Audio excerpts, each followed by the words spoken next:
오늘 우리 읽은 말씀은 마태복음 14장 13절에서 21절까지 말씀이고요. 우리 말씀 나눔의 주제는 기적은 순종에서 시작됩니다. 기적은 순종에서 시작됩니다. 라는 주제로 함께 우리 말씀을 나누도록 하겠습니다. 자, 예수님께서 이제 천국 복음을 전파하시죠. 그리고 가르치셨습니다. 또한 사역은 그들에 있는 병 고침, 또한 귀신 들린 것들을 예수님께서 치유해 주셨죠. 이처럼 예수님께서는 공생의 그 사역 가운데 백성들과 함께 했고, 소외받은 자들, 당시에 힘들고 어려웠던 자들과 함께 하면서 하나님의 복음으로, 천국의 복음으로 위로함을 주셨고, 그리고 약해진 몸과 병든 것들을 치유해 주시면서 그들에게 진정한 사랑과 은혜를 베풀어 주신 것을 우리가 말씀을 통하여서 볼 수가 있습니다. 오늘 우리가 읽었던 말씀 14절에도 그래서 예수님께서 그랬죠. 큰 무리를 보시고 불쌍히 여기사 라고 되어 있습니다. 불쌍히 여기사. 예수님께서 항상 그 무리를 보시면서 가졌던 그 마음, 그 감정이 불쌍히 여기사라고 되어 있거든요. 이와 함께 동일한 이제 이 오병이어의 기적을 나타내는 마가복음 6장 34절에도 예수님께서 이런 표현을 하셨습니다. 예수께서 나오사 큰 무리를 보시고 그 목자 없는 양 같음으로 인하여 불쌍히 여기사 이에 여러 가지로 가르치시더라. 보면 여러분들 이 오병이의 사건이 마태복음, 마가복음, 누가복음, 요한복음에 다 나옵니다. 다 나와요. 근데 설명이 조금씩 달라요. 그 이유는 뭐냐면 당시에 성령의 인도함을 받아 이 말씀을 쓴 그 사도들의 보는 관점이 어디였느냐, 어디에 더 주목해서 받느냐에 따라서 설명이 조금 더 다릅니다.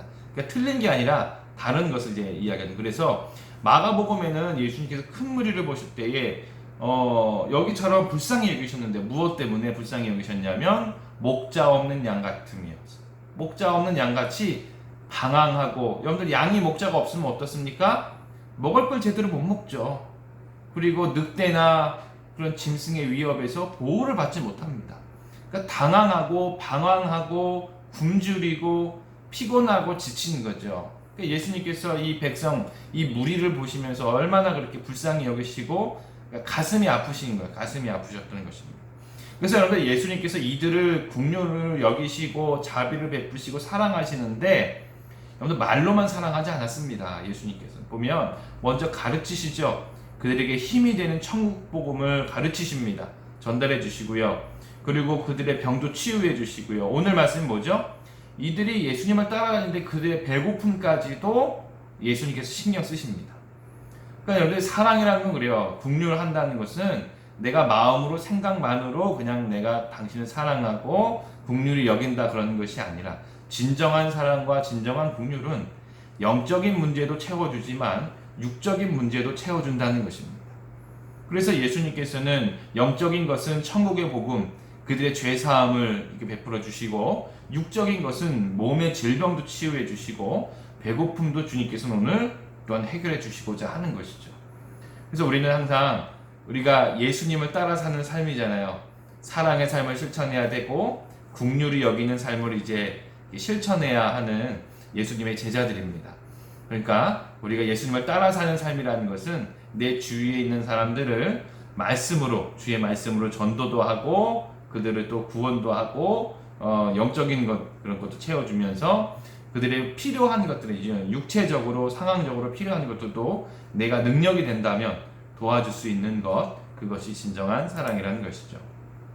자, 그러면 오늘 이제 보면 주제는 이거예요. 예수님께서 따라다니는 그 큰 무리, 정말 많은 무리들이요. 오늘 말씀에는 5,000명이나 되었더라. 5,000명. 이 5,000명이 여러분들 당시에 그 숫자, 사람을 세는 숫자 개념이 우리 여자분들한테는 정말 좀 속상한 일이겠죠. 여자분들은 숫자에 들어가지 않았습니다.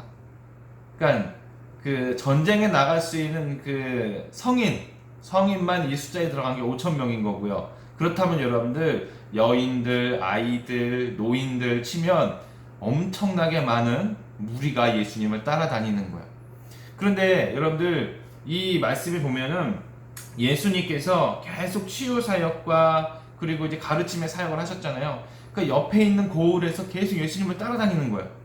그러니까 이들이 이 복음을 듣고 힘을 얻고 예수님이 치유하시는 것을 보면서 정말 희망과 소망을 가지고 또한 궁금증을 가지고 계속 예수님을 따라다니는 거예요.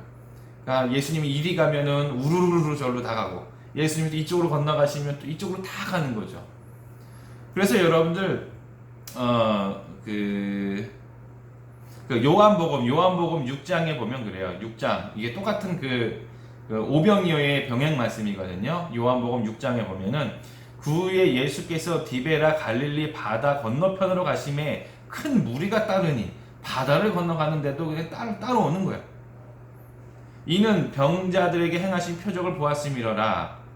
자, 예수께서 산에 오르사 제자들과 함께 거기 앉으시니 마침 유대인의 명절인 유월절이 가까운지라. 자, 여기서 보면은 큰 무리들이 항상 예수님과 그 제자들과 함께 따라다니는 것을 우리가 볼 수가 있는 것이죠. 그렇다면 문제는 이거예요. 먹을 거죠, 먹을 거. 이 많은 무리들이 뭐 계속 뭐 도시락을 뭐 이렇게 바리바리 다 싸들고 다니는 게 아니잖아요. 그러니까 예수님께서 이들을 보시니까 굶주린 겁니다. 굶주린 거예요. 그래서 오늘 말씀에 보면은 우리가 읽었던 말씀에는 먼저 그 제자들이 이야기하는 것으로 나오거든요. 15절에 보면 저녁이 되매 제자들이 나와 이르되 이곳은 빈들이요 때도 이미 저물었으니 무리를 보내어 마을에 들어가 먹을 것을 사 먹게 하소서 라고 이제 표현이 되어 있는데, 요한복음 이제 6장 5절에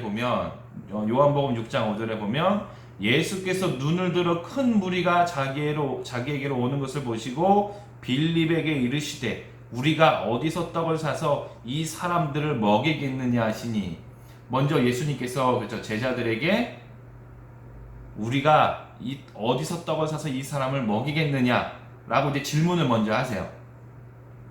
근데 6절, 요한복음 6장 6절에는 이렇게 말씀하심은 친히 어떻게 하실지를 아시고 빌립을 시험하고자 하심이라 라고 되어 있거든요. 그 다음에 오늘 읽었던 말씀 이제 15절로 돌아와서 보면 될 것 같아요.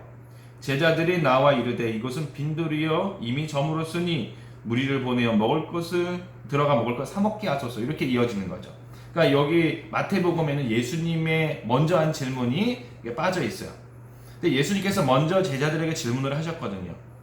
자, 그러면 여러분들 한번 예수님께서 지금까지 행하신 기적을 보면 또 예수님께서 그 신적인 존재이시며 그 모습을 본다면 이런 질문을 하실 필요가 없는 거죠.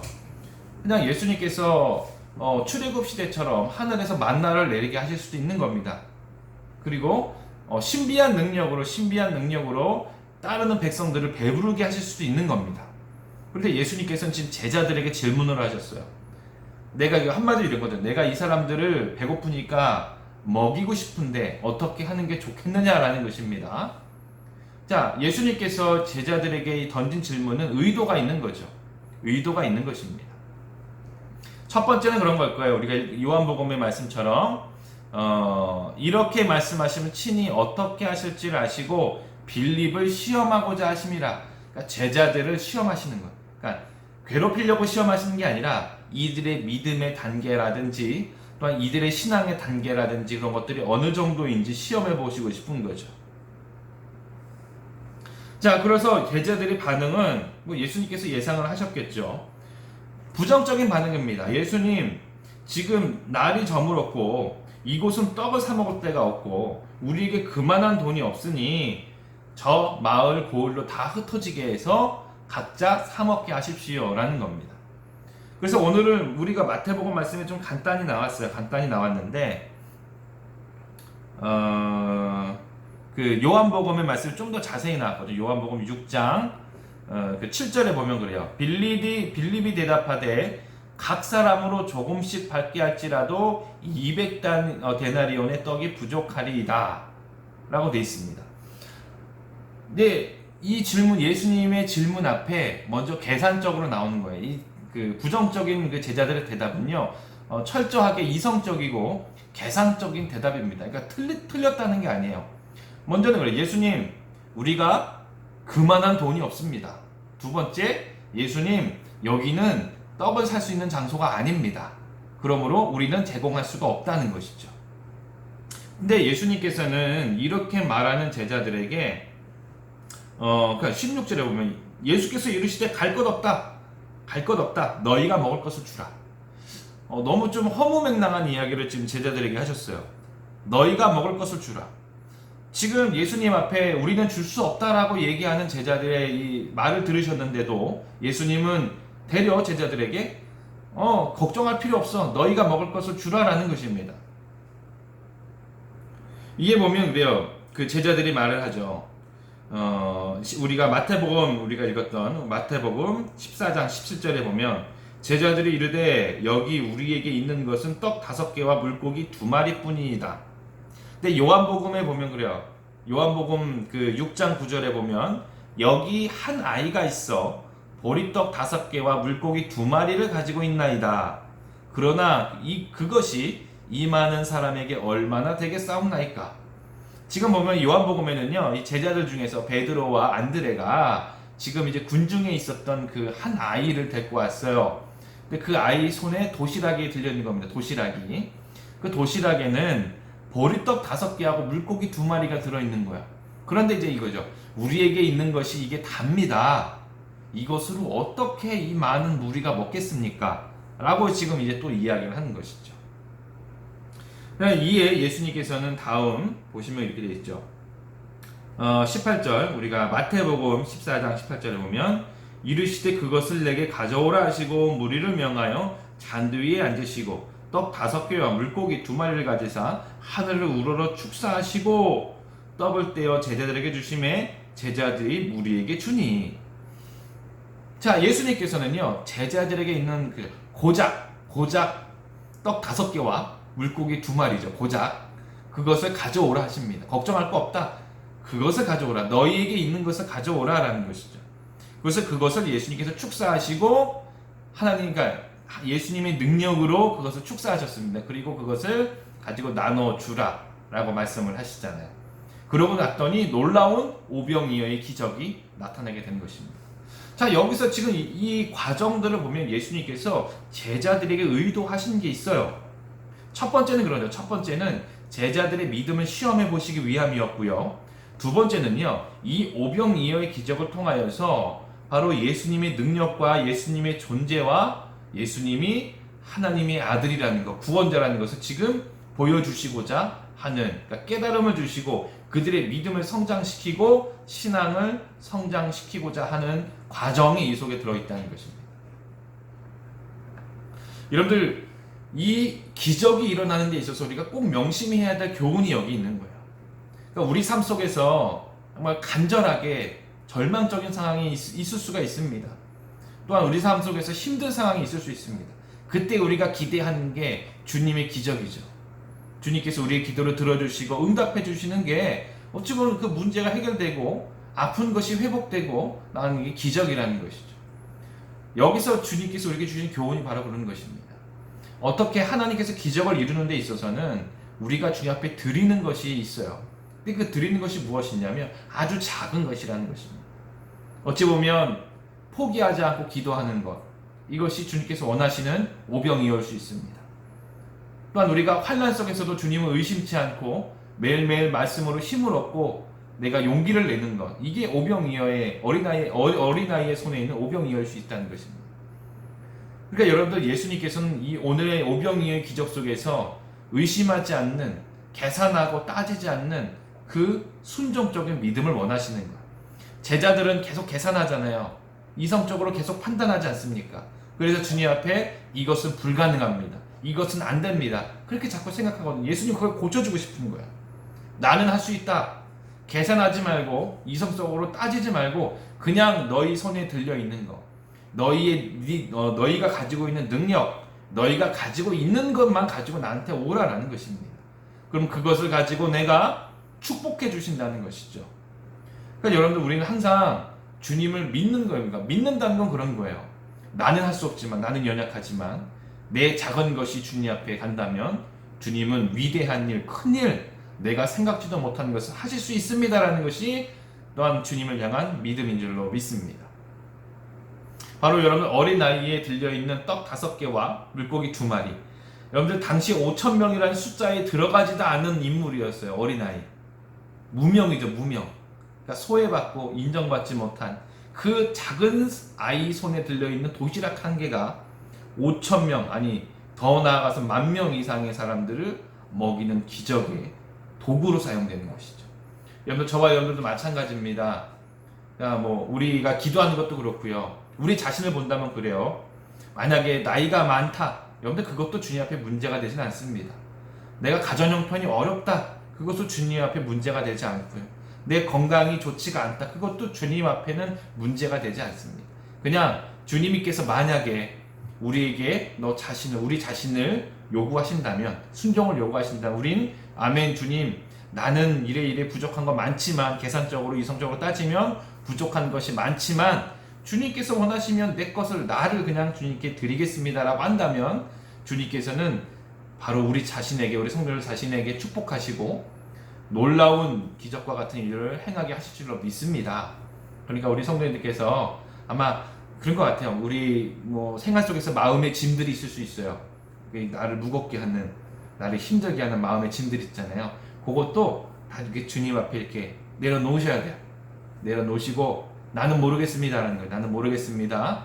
그냥 주님, 나는 연약하고 부족하여 나는 모르겠습니다. 다 주님 발 앞에 내려놓습니다.